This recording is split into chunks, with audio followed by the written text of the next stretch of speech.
미국 사회정책을 논하는 첫 번째 시간으로 미국의 국민연금 소셜 세큐리티를 다루려고 합니다. 한국 국민연금과도 비교해서 설명드립니다. 미국 국민연금 소셜 세큐리티는 일하는 동안 근로소득에 따라 소셜 세큐리티 세금을 내고 나이가 들어서 은퇴를 하거나 장애를 입게 되는 경우에 정기적인 수급을 받는 국가가 운영하는 연금제도입니다. 한국과 같은 주민증이 없는 미국에선 모든 국민에게 소셜 세큐리티 연금 계좌 번호를 부여합니다. 세금을 걷기 위해서 모든 국민과 합법적으로 취업하는 외국인에게 여기 보이는 것과 같이 9자리 소셜 세큐리티 번호가 적힌 카드를 발급합니다. 개인 고유의 소셜 세큐리티 번호가 있고 이름이 적혀 있는 카드입니다. 연금 납부는 근로소득에 따라 소셜 세큐리티 세금을 내는 걸로 합니다. 그 돈은 소셜 세큐리티 신탁 계좌에 입금이 됩니다. 미국은 연방제라 세금도 정부에 따라 다릅니다. 먼저 전 국민이 내야 하는 연방정부 세금이 있습니다. 모든 주에 동일하게 부과됩니다.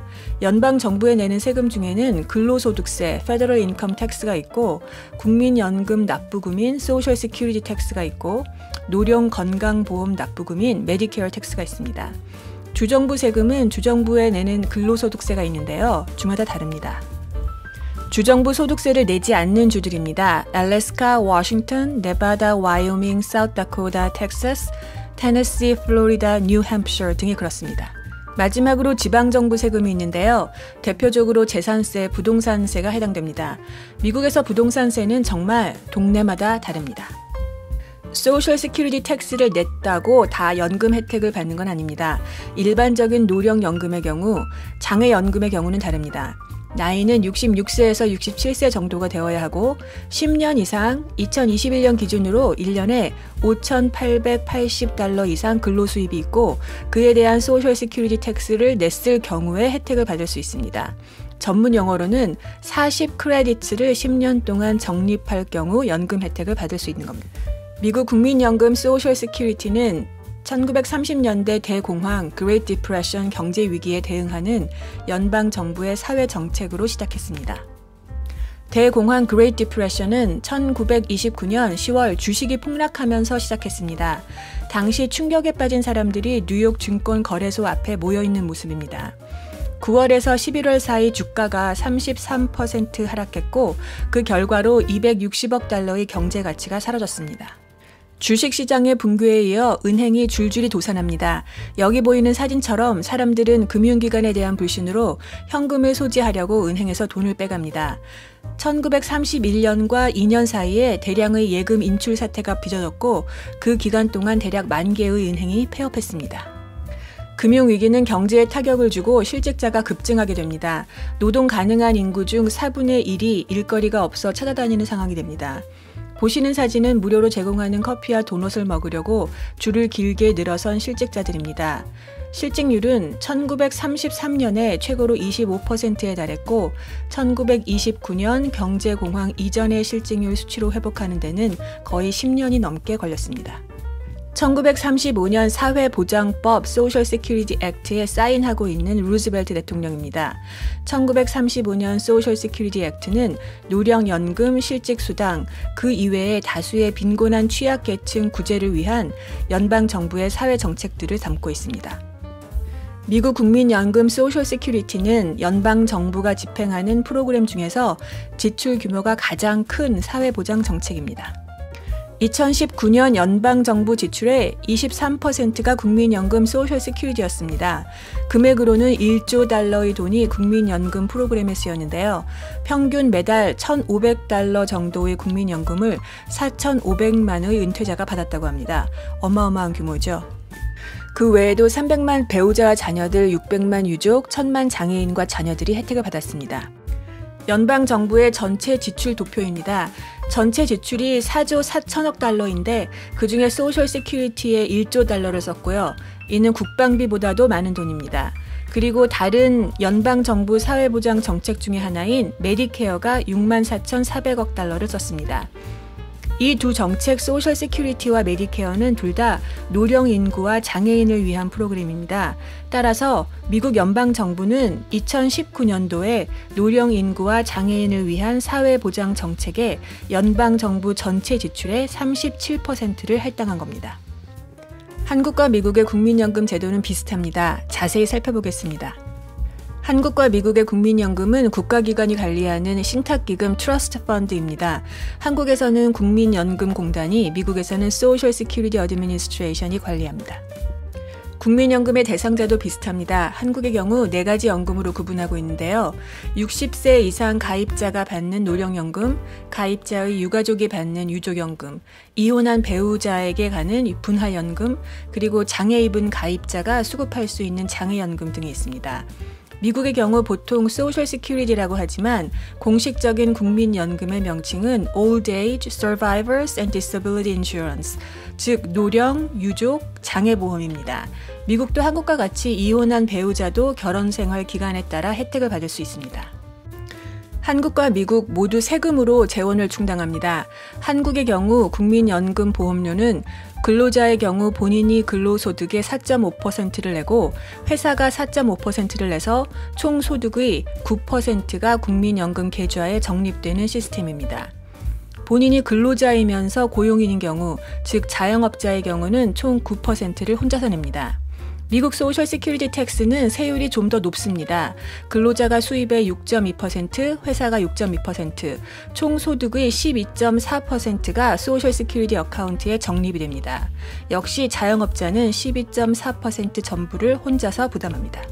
소득에 대한 비율로 세금을 책정하지만 그 상한액이 있습니다. 한국의 경우 한 달 소득이 32만 원 이상, 503만 원 이하인 경우에 회사에 소속된 근로자의 경우 소득의 4.5%를 냅니다.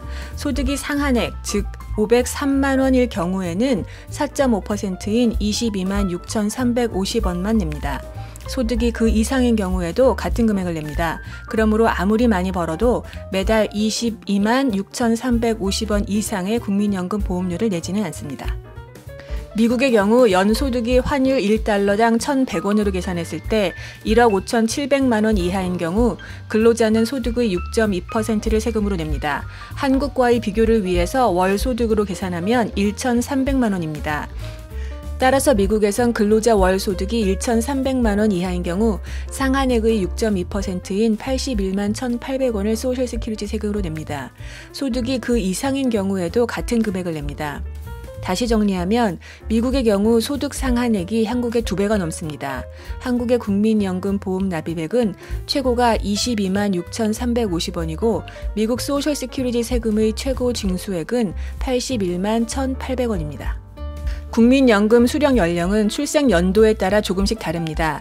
한국의 경우 1952년 이전에 태어나신 분들은 60세에 받으실 수 있고 조금씩 나이가 늦춰져서 1969년 이후 태어나신 분들의 경우에는 만 65세가 되어야 연금을 받으실 수 있습니다.